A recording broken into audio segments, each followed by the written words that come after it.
and Kumar escaped from Guantanamo Bay, I always thought this one was alright.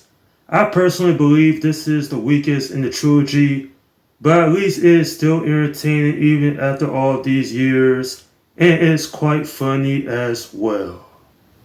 You know, for a movie that has the title Escape from Guantanamo Bay, they squandered that premise really quickly. And I remember watching this for the first time, and I was like, they should have called this Harold and Kumar Go on a Road Trip. Anyway, the story of this one is that Harold and Kumar, they're on their way to Amsterdam, but when the both of them are mistaken as terrorists on a plane, then they get sent to the detention center, and after escaping, both of them are on the run from federal agents following their trail. While this would be offensive if it came out today, this was during a time when commies were going over the top. Seriously, this is such a hilarious adventure because so many absurd things do happen. It may not be better than the first movie, at least not in my opinion, but there is a lot of enjoyment to be had here. Nonetheless, while I personally believe this movie could have been something more, at least there is enough here that is quite an enjoyment despite the issues that it does have. Well, at least the chemistry between John Cho and Cal Penn is still great. One of the main reasons of why this isn't a bore fest. Don't get me wrong, I like this film for what it is, but it repeats the same gags as the previous movie. Which isn't a problem, it's just a story. Well, they squandered the premise in the first 20 minutes.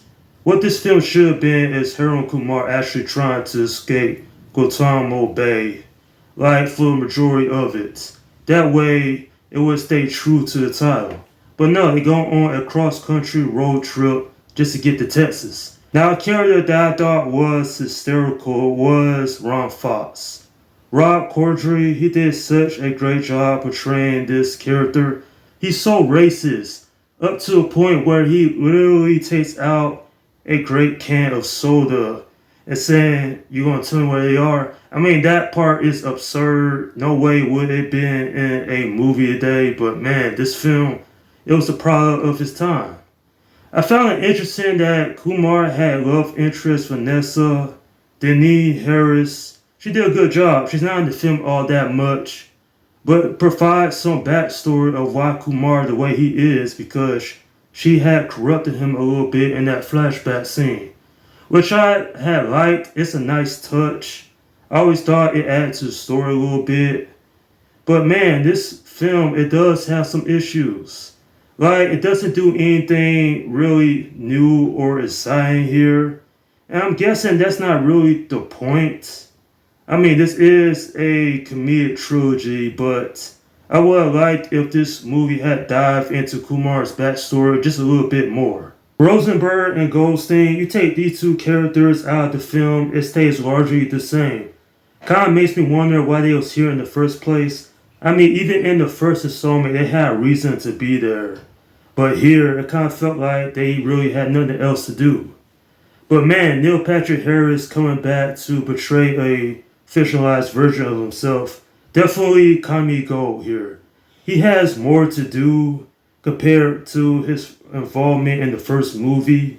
But what makes his character so interesting is because I know Neil Patrick Harris had a great time coming back to this. For them to do a fictionalized version of George W. Bush, played by James Adonian, definitely so funny. First time I saw him show up in this film, I laughed so hard because it was so unexpected. Definitely something like this wouldn't come out today because, well, the hijinks, they way over the top. They dialed to a 11th. It's not a bad thing, but looking at this all these years later, some things haven't aged so well. Do I hate this film? Absolutely not. But I don't think it's a great comedy movie in its own right, Considering that Pineapple Express came out that same year, and that's much funnier in my opinion. But hey, I like this film for what it is. Could it have been better? Absolutely. But at the end of the day, it's still a enjoyous adventure between Harold and Kumar. And even though it squandered the premise within the first, 20 minutes, it's still a thrill ride from beginning to end.